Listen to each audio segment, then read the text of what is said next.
لږ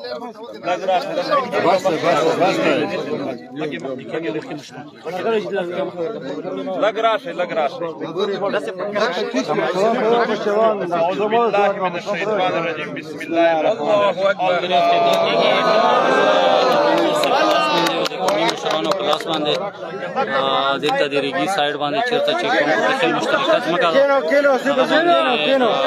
هغه وشوه افتتاح وشوه د ایریا د ریګي لالما سایډ تاریخي ماډل ټاون سایډ ته چې کومه ایریا ده په دا باندې افتتاح وشوه. دلته منظور احمد پښتین او د نور قومي مشرانو په لاس باندې دا 100 جرب ځمکه ده د قوم کو کې خیل مشترکه ځمکه ده او دغه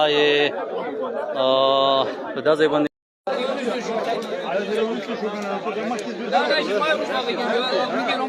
مالک صاحب ورستو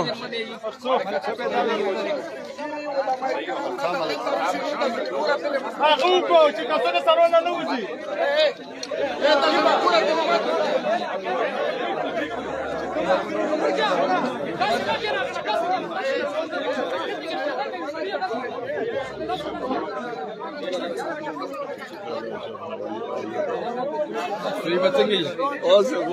بسم الله الرحمن الرحیم. ملګرو دا هغه علاقه ده په ریګي لالما کې چیرته چې منظور احمد پښتین د 11 اکتوبر پر چې کوم پښتون عدالت لګوي دغه پر مشران هم دلته سکرین باندې وینو چې مشر راغی او دلته او افتتاح کوي د قومي نور مشرانو سره افریدي ټول مشران ته موجود دي. نصیر ملک د ویلکم ویلو دغه افتتاح کوي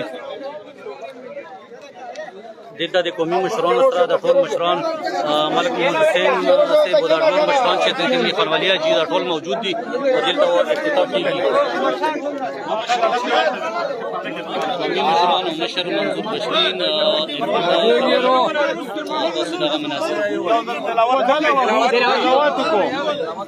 اعوذ بالله من الشیطان الرجیم بسم الله الرحمن الرحیم سلام قول من رب رحيم امتازوا اليوم أيها المجرمون ألم أعهد إليكم يا بني آدم ألا تعبدوا الشيطان إنه لكم عدو مبين وأن اعبدوني هذا صراط مستقيم صدق الله العظيم.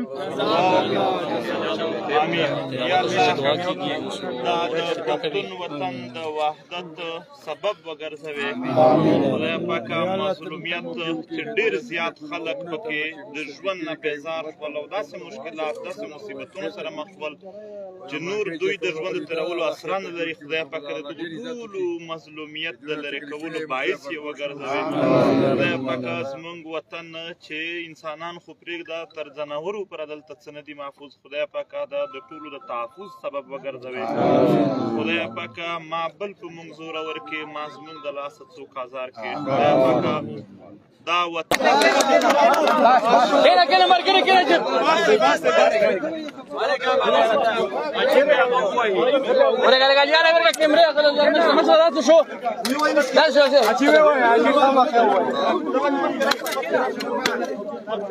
اجي تسكره مولا مروكا